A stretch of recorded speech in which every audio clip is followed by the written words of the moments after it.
Franks.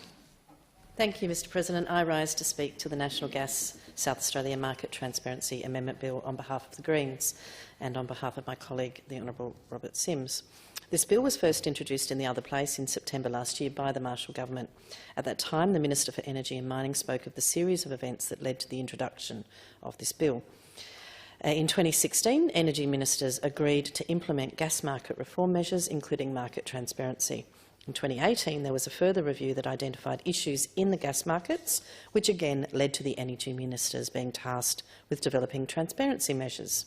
Then in 2020, energy ministers endorsed the final recommended package of measures.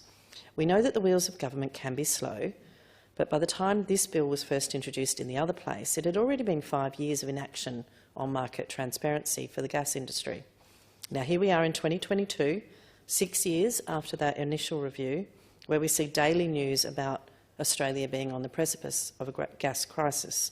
It appears this time successive governments have moved far too slowly.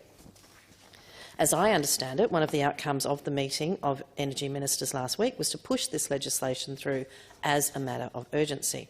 This was a foreseen issue, but not enough was done at the time. I would hope that we can learn a lesson from this and start acting now on issues we can see coming down the line. Indeed, this is the only way we'll build a resilient future in a changing climate. The Greens do support additional transparency measures to ensure the market becomes more robust and equitable. Therefore, we will be supporting this bill. It is our understanding from the briefing that was provided by the Energy Minister that gas suppliers are aware this reform is coming and consultation has taken place over many years. Perhaps too many years, but we are pleased that this bill is now here. Gas and electricity costs are increasing, and as stated by the Federal Minister for Climate Change and Energy, Chris Bowen, Australian energy markets are facing a perfect storm.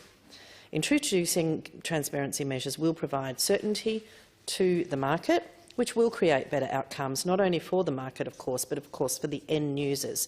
Households are already suffering from the increased cost of fuel and groceries. We need to do all we can to address cost of living pressures and to stabilise the market to ensure that they are not hit with unexpected gas price hikes. The Greens believe that the distributed, diverse and competitive energy generation contributes to minimising energy costs for household and business. It seems pretty simple that a competitive market is also a transparent market, and that is why we are supporting this bill.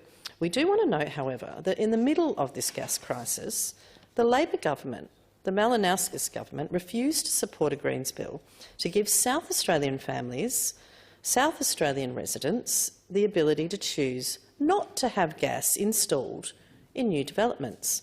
Instead, the government sided with developers, mandating gas connections in some new homes. This is an issue that's been raised by my former colleague, the Honourable Mark Parnell, back in 2018, and was raised again this year in this place by the Honourable Robert Sims.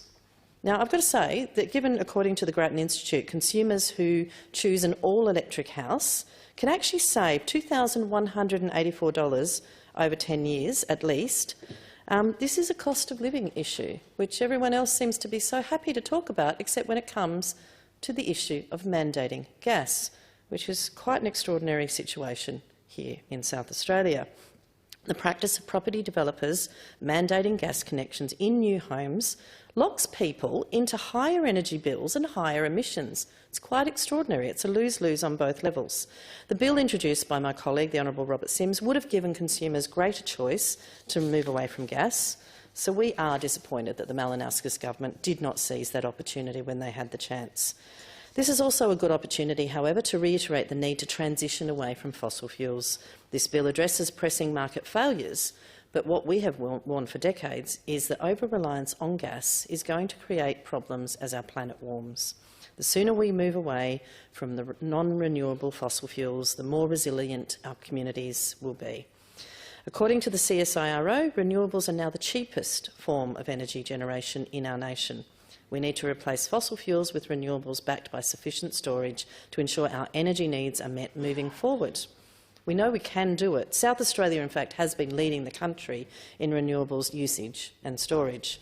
The Greens support this bill. It is an important measure to stabilise the national gas market. It is long overdue, and we see this as an opportunity to start addressing our future energy needs proactively, rather than continued delayed action, which then sees us reacting to crises in a rush, as we are doing by fast tracking the passage of this bill today.